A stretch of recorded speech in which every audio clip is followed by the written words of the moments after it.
Hello, everybody. Danko Nikolic speaking. It's a pleasure to be here. I'm going to give you a talk that's related to AI, but also related to neuroscience. So a few things about me. Important thing is that I have been a neuroscientist for most of my adult life, for most of my career. Only in the last few years or so, last 5 years, I have been involved in developing artificial intelligence solutions and using artificial intelligence technology. And of course, I cannot help myself but think what I know about the brain and apply this to AI. So I want to tell you something quite interesting today. And let me share my screen for that. Right. So some interesting properties of the brain that AI should take a note of. So we all want to improve AI, and the brain has a lot to offer. So I'm offering here, telling you about 3 principles, 3 new properties that are really important that the brain uses according to my research, and that AI today still does not use. These 3 new principles are surprising, and here they are. Deep, long hierarchies are not the most important part of the brain. The brain has also something similar to deep learning, something to deep architecture, but it's not the most important part. It's not the very nature of the brain. Something else is the very nature of the brain. Number 2, maybe most surprising, synapses don't matter that much, right? Everyone thinks that, everything's in synapses, but not necessarily.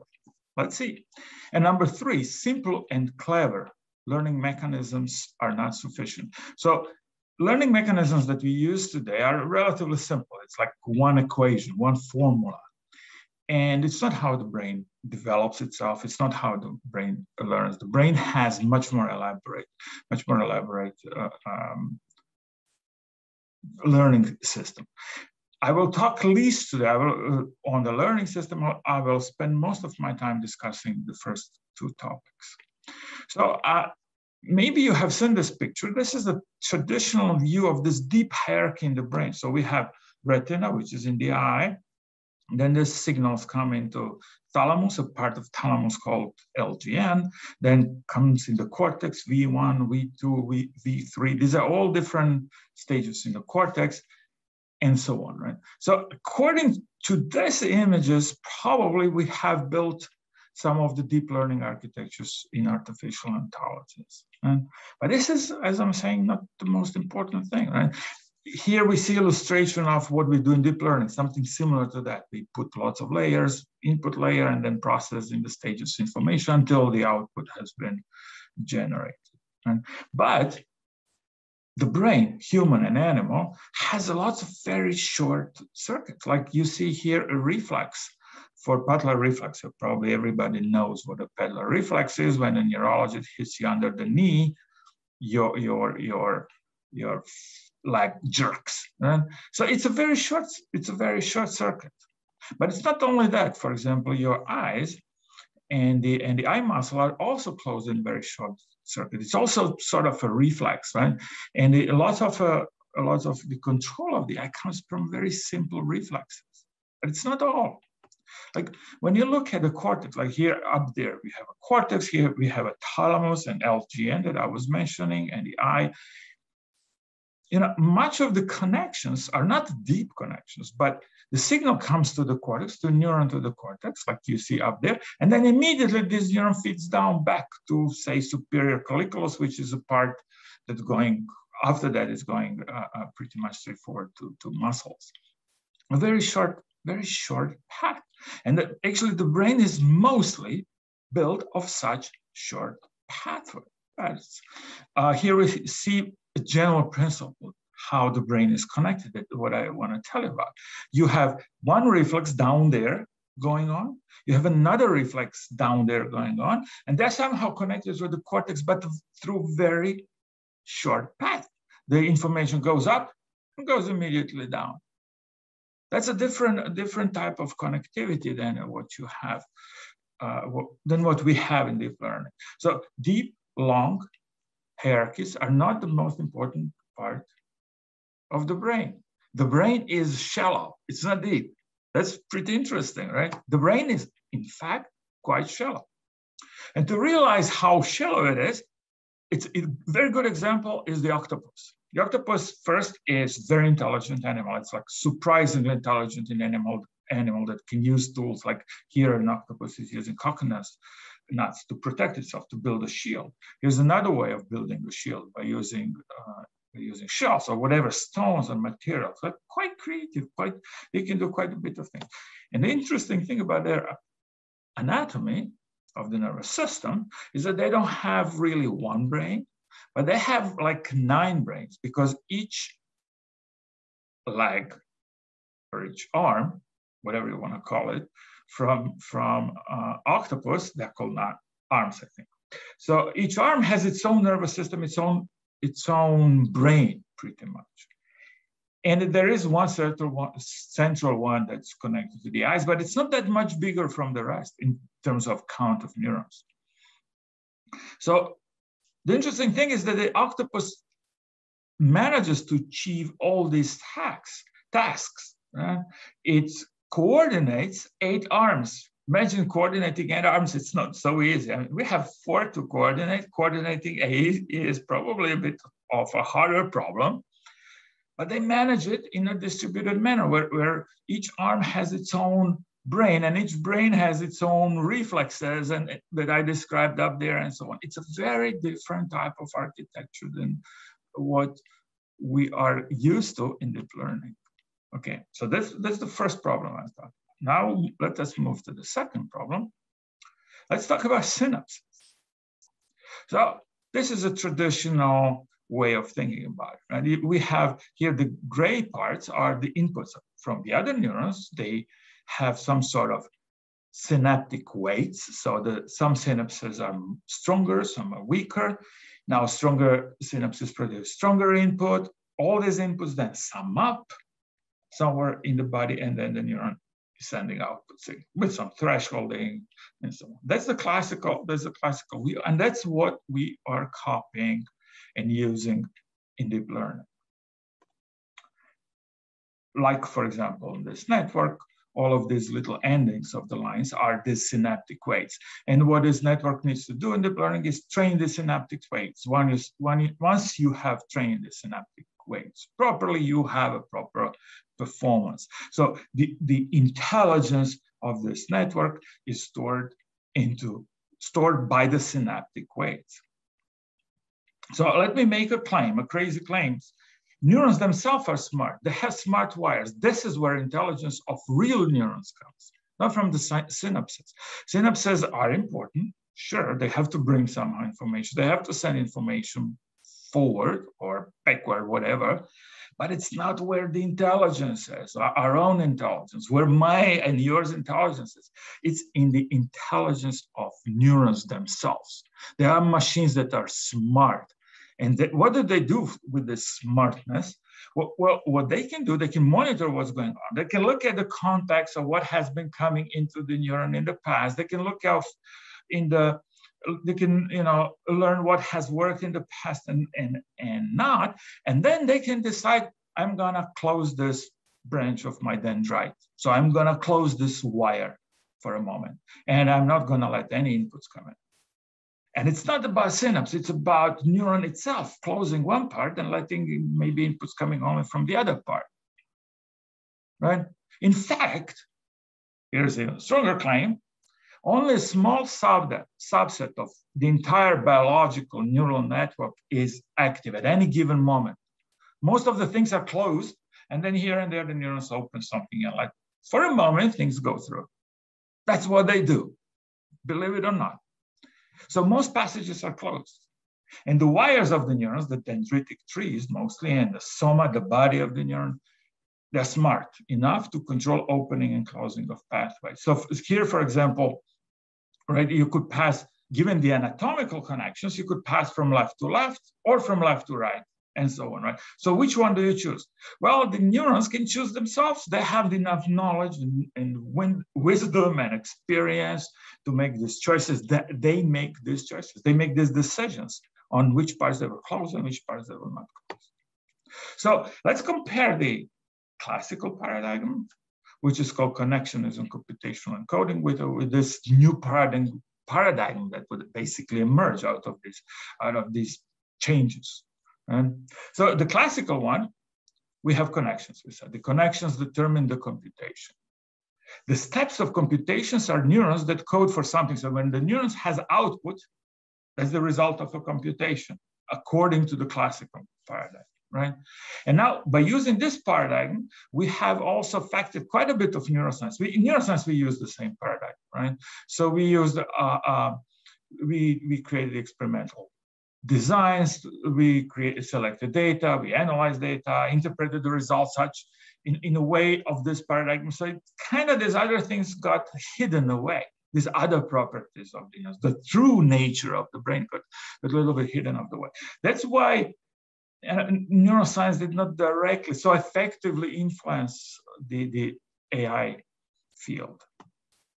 And here's some of my own experimental results that have helped me, create these insights. So here's you see on a time how time passes when we present one stimulus in a neuron in the visual cortex in V1. And here the gray square is the time during which we have presented the stimulus. And now there was one really surprising result, amazingly surprising, and at the beginning annoying result we had. During the presentation of the stimulus, we had, the activity of the neurons. They couldn't tell really well what was the stimulus. Like if the stimulus was letter A or letter D, couldn't tell really. The signals couldn't tell really well what the difference was.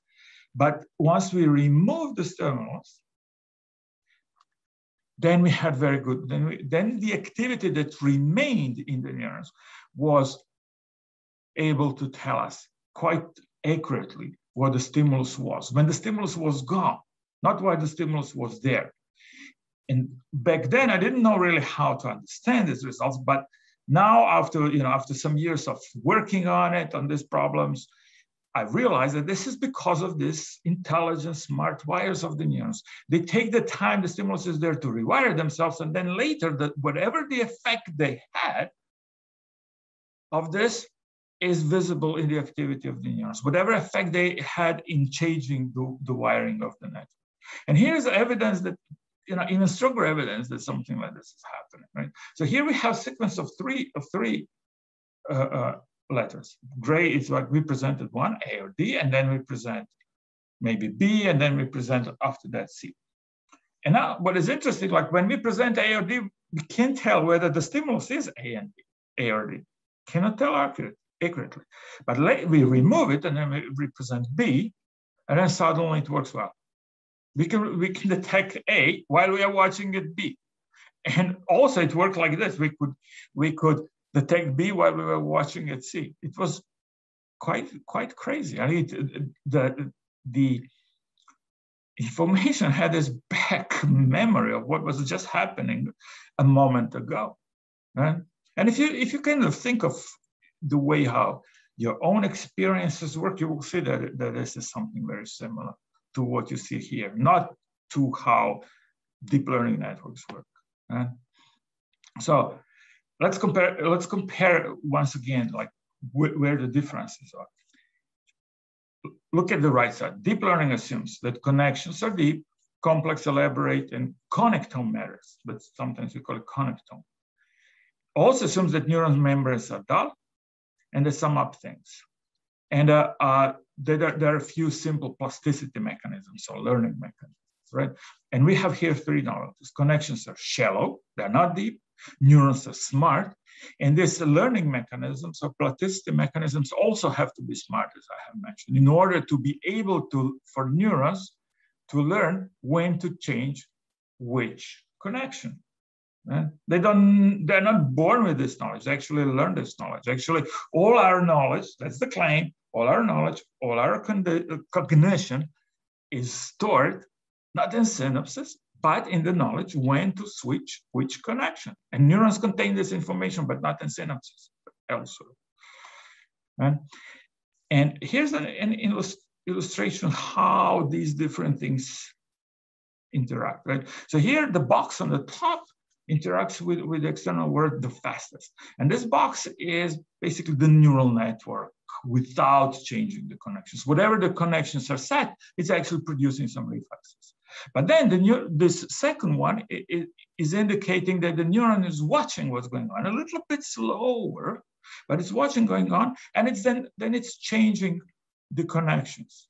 It's changing its connectivity, changing the pathways. And finally, the third one is the learning mechanism that is working even slower, and that it's watching the performance of those who change the connections, and it's adjusting that. And that's the you know, when I got to understand this, for me that was mind blowing. That was really mind blowing. It still is mind blowing. How much different this is from what we do in deep learning.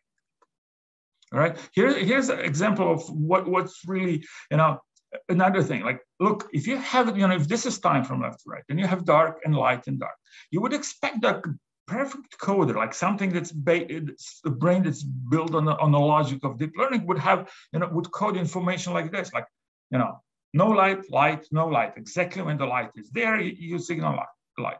But it actually would do something like this, something messy, something like this. Like, so, and these events are basically operations where the connectivity change, while the connectivity changes of neurons, and that's the mind, that's our mind, this rules, these mechanisms that within neurons that close and open different pathways make up our mind again, right? So we have to change the paradigm. We have to start thinking in a different way. The classical view is basically the view of a box, right? You put algorithm and data in a box, you close the box, and you keep the box closed until the computation is complete. But whatever I have told you now, it doesn't work this way. It cannot work anymore like this, right? You have to work differently. So computation in the box hypothesis, let's call it the hypothesis, says that the connections are the algorithm. That input is the data, and it's represented by the activation of a neuron. Then inputs are passing through the transformations, end of passage through the whole stages of processing. That's the end result. And the algorithms are just sitting and ready to go, just waiting for the inputs to pass through. That's the classical part. And what we learn these are algorithms, the connectivity, basically. But if we do not think box, then we see that the data are never completely in the box. The data are outside, because you always interact with the environment. You remember these loops. You always have to interact with the environment. The algorithms are never completely in the box. We over time, as we change the connectivity and interact with the environment, we load pieces of algorithms. We slowly build up our algorithm in our head. As we enter some new space, a new problem, we look around and we build up slowly, step by step, our algorithm, how we are going to act in this place. Sometimes it takes longer, sometimes it takes shorter. If it's a familiar space, it's shorter. If it's a less familiar space, it's longer. There's this process of iteration, of looking around and changing gradually more and more our connectivity of the brain. So we create new algorithms on the go, right? And then there is no clear separation between the inside computation and the outside of computation, right?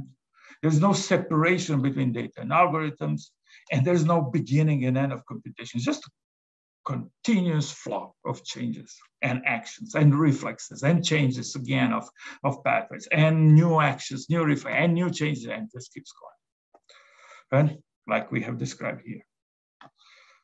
Okay, so 3 new surprising principles. I'm going back to it so you remember that. Deep, long hierarchies are not the most important ones. They exist in the brain, but this is not the most important one.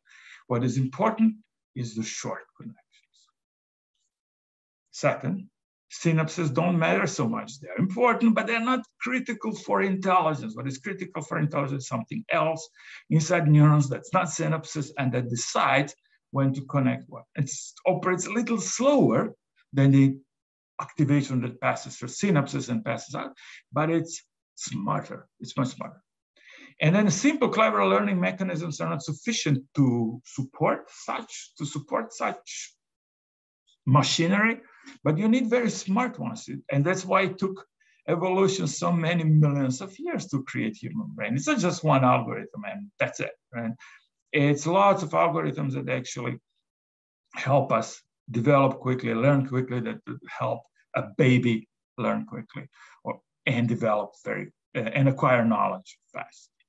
So we have to use those wisdoms in artificial intelligence. That's my final message, and thank you very much.